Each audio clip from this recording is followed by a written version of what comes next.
India's diplomatic outreach has intensified as tensions continue to rise in West Asia.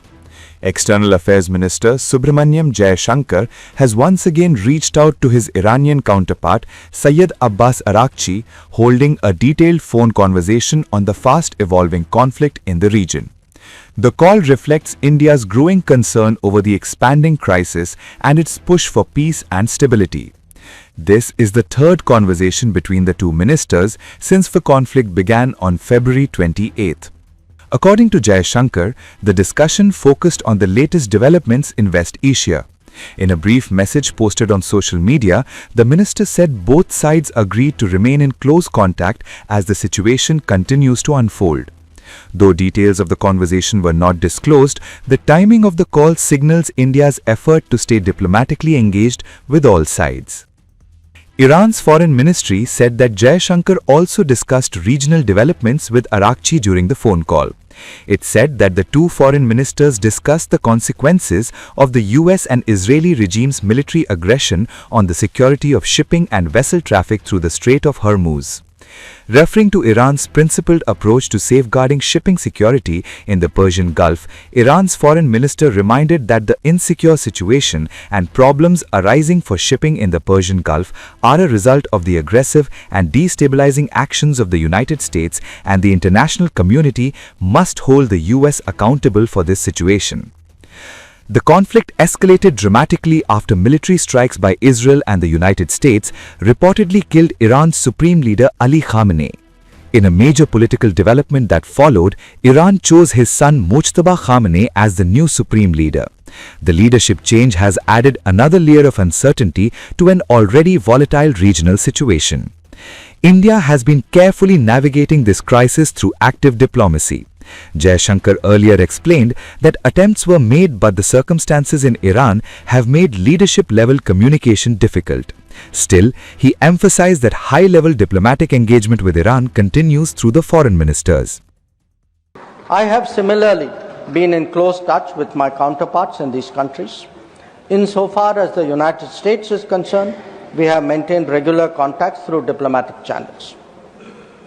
While attempts have been made, contacts with Iran at the leadership level are obviously difficult at this time. I have, however, spoken to Foreign Minister Araghchi on 28 February and 5 March 2026. We will continue these high-level conversations in the coming days. Meanwhile, the conflict has also seen dangerous developments at sea.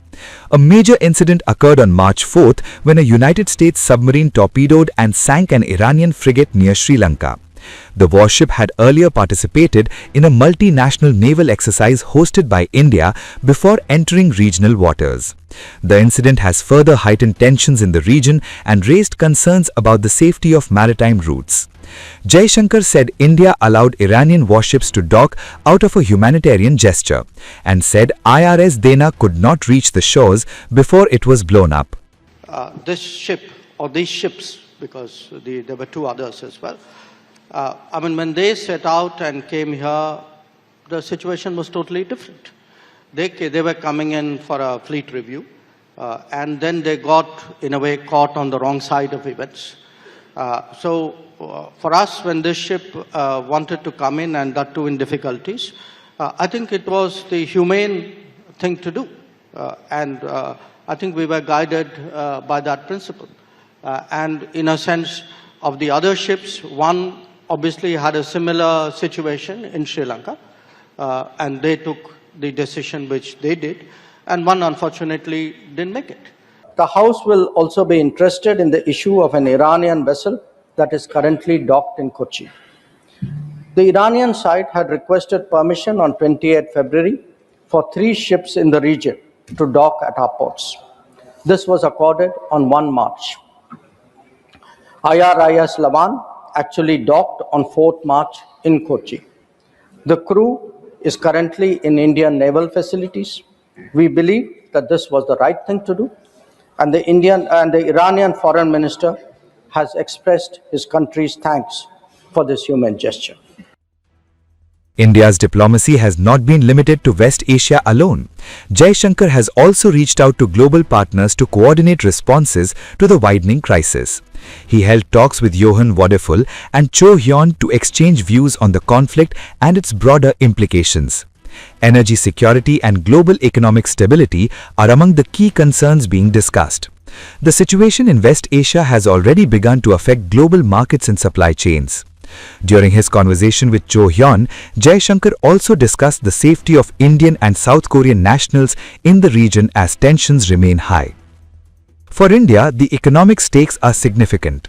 Energy crisis seems to be cropping up with reports of limited supply of LPG cylinders hitting hospitality businesses as fear of oil price hike looms if the war carries on for too long. Any prolonged conflict could disrupt trade routes and affect the global economy. That is why New Delhi is stepping up diplomatic engagement with all stakeholders. India's message remains consistent: dialogue, restraint, and an early end to the conflict. As the crisis unfolds, India continues to position itself as a responsible voice, calling for peace in one of the world's most volatile regions.